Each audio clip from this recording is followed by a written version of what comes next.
He just got to make sure, he just doesn't get in trouble and just chill out a little bit, which I think he's been doing more anyways.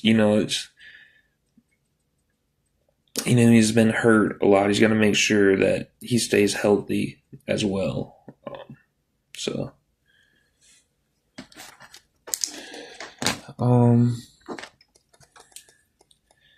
the NCAA expanding to 76 teams in the tournament.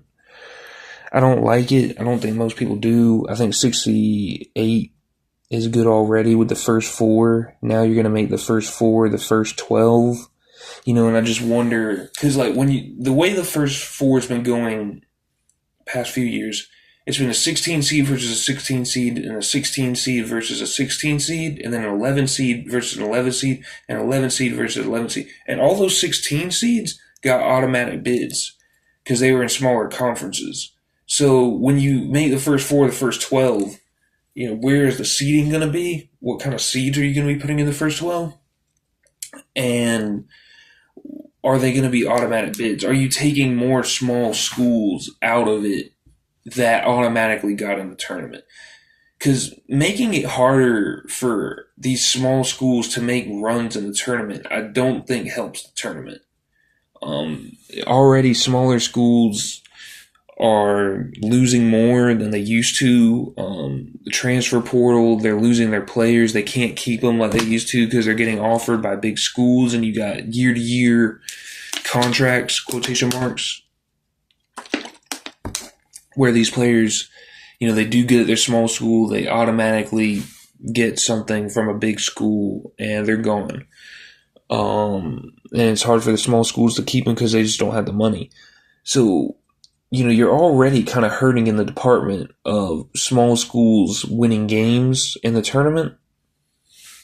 So I don't think this helps. I think this hurts the problem. But I think all they want is money. I heard they're being sued all the time because of the NIL and transfer portal problems. And, they want to bring people back that have entered the NBA draft, and everybody's just suing the NBA, and they're trying to find a way to make money, and it's probably going to work to some extent, but I don't know if this helps in the long run. Not that anybody's going to stop watching March Madness, but you just got such a good thing with March Madness because people aren't watching college basketball during the regular season anyways.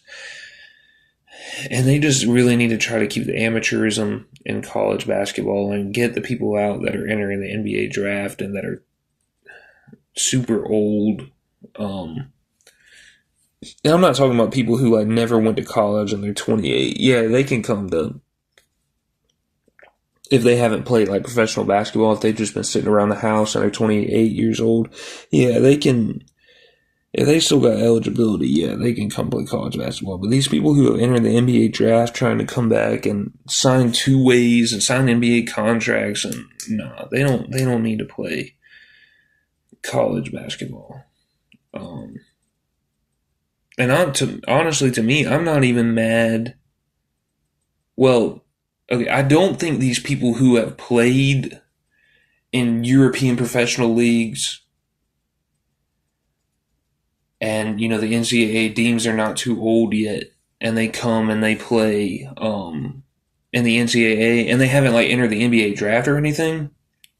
I don't think they should be playing college basketball if they've already played professionally, but, that and people who have just played in the G League, never enter the NBA draft, never signed an NBA contract, and they've just played in the G League, and they're not, I don't know what the age is, 23, 24.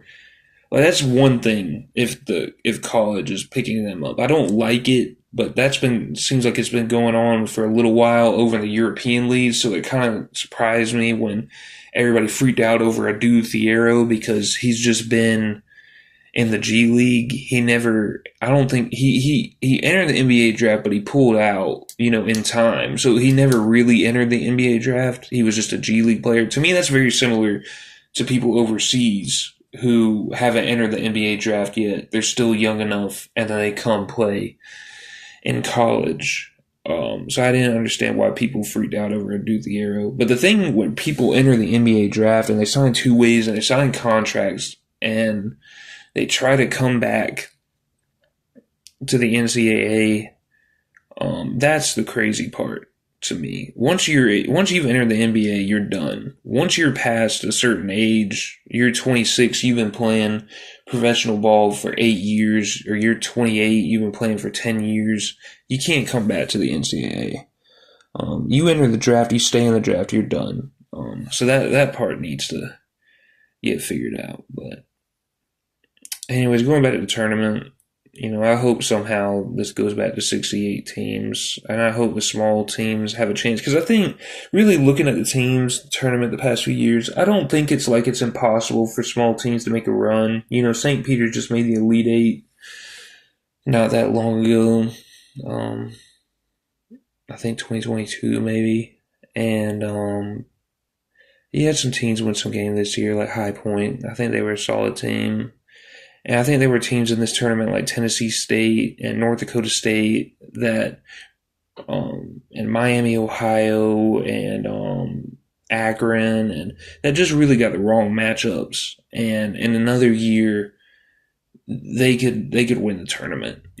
So don't make it harder for these small schools to win, because you could still have Cinderella runs and teams make it a long way. And don't kill the amazing part of the tournament.